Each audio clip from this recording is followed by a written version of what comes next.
High বন্ধুরা, আলোর রান্নাঘরে আপনাদের সবাইকে স্বাগত। আজকে আমি ডুমুরের একটি ডালনা রান্না করে দেখাবো। এগুলি আমাদের মায়ের হাতের রান্না। দেখুন আপনারা কেমন লাগে রেসিপিটি, এবং ভালো লাগলে অবশ্যই চ্যানেলটি সাবস্ক্রাইব করুন এবং কমেন্ট করে জানাবেন আমাকে কেমন লাগলো রেসিপিটি। ধন্যবাদ।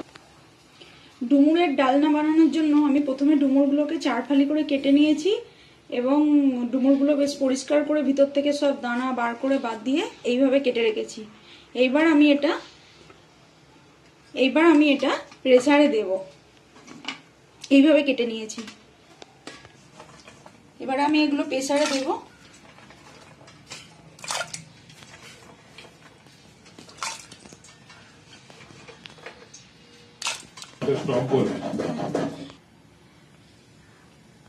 এর মধ্যে আমি একটু নুন দিয়ে দেব আর একটু হলুদ দিয়ে দেব,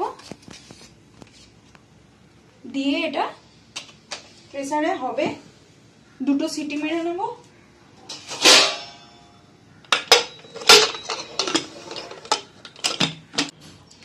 ডুমুরটা দেখি সেদ্ধ হয়েছে কিনা, আশা করছি হয়ে যাবে।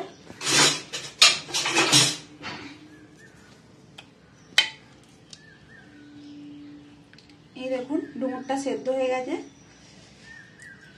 আমি 2টো সিটি দিয়ে রেখে দিয়েছিলাম। এবার আমি এটা জল ঝরাবো। কড়াতে তেল দিয়েছি, এর মধ্যে দেব আলুগুলো, কুচিয়ে রাখা ডুমো ডুমো করে কুচিয়ে রাখা আলুগুলো।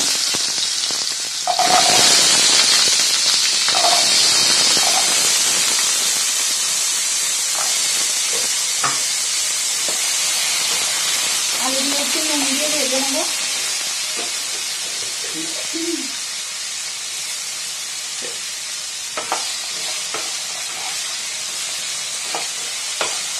এবার লাল লাল করে আলুগুলো ভেজে নিয়েছি, এবার তুলে নেব আলুগুলো।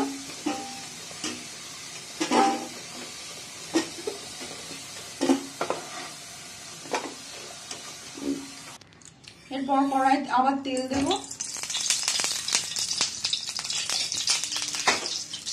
এর মধ্যে দেব 2টো তেজপাতা,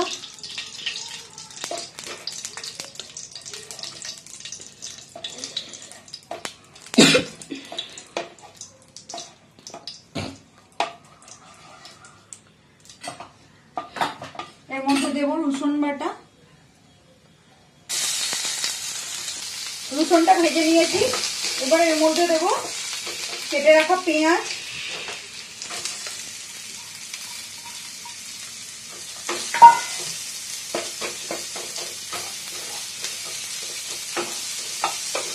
এরপর এর মধ্যে দিয়ে দেব শুকনো লঙ্কার বাটা। আমি 4টে শুকনো লঙ্কা নিয়ে বেটে নিয়েছিলাম শিলেতে, সেই বাটাটা দিয়ে দিলাম। শুকনো লঙ্কা বাটা দিয়ে তরকারি করলে খুব সুন্দর টেস্ট হয়।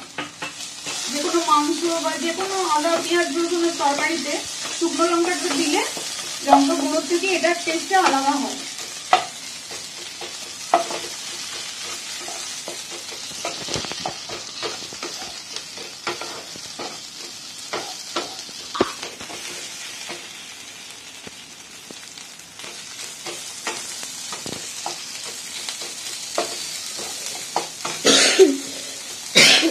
লঙ্কাটা ভেজে নিলাম। এবারে এর মধ্যে দেব ধনে জিরে বাটা। আমি ধনে জিরেটা বেটে নিয়েছিলাম, 1 চামচ ধনে আর 1 চামচ জিরে আমি বেটে নিয়েছিলাম।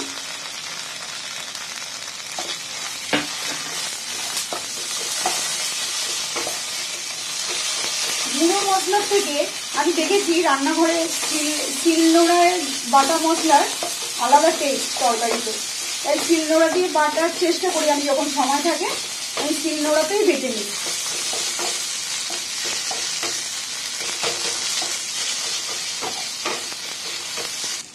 এর মধ্যে এবার দেব হলুদ গুঁড়ো,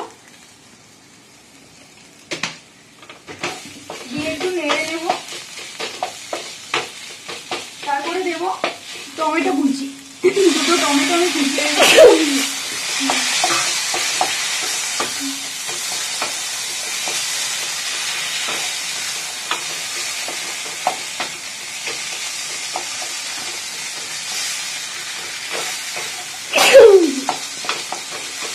এরপরে এর মধ্যে দেবো আদা বাটা।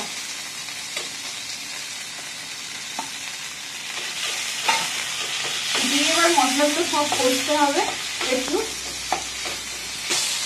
মশলাটা কষা হয়ে গেছে, এর মধ্যে দেবো সেদ্ধ করে জল ঝরানো ডুমুরগুলো।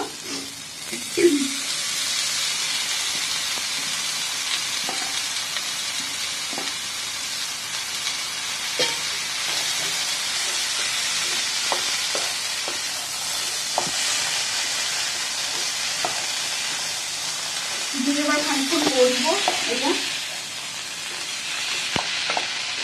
এবারে এর মধ্যে ভেজে রাখা আলুগুলো দিয়ে দেবো।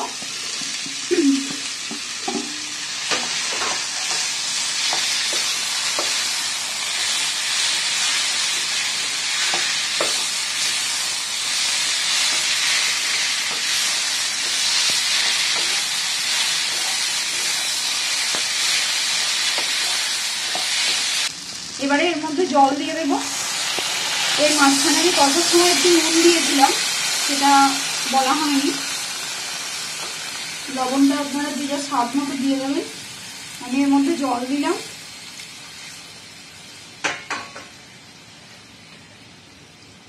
এবার এটা ঢেকে রেখে দেবো।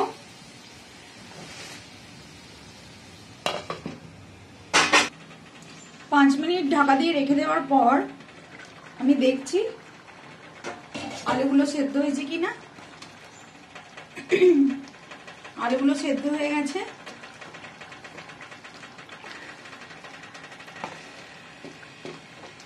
এবার আরেকটু জলটা শুকিয়ে নেব।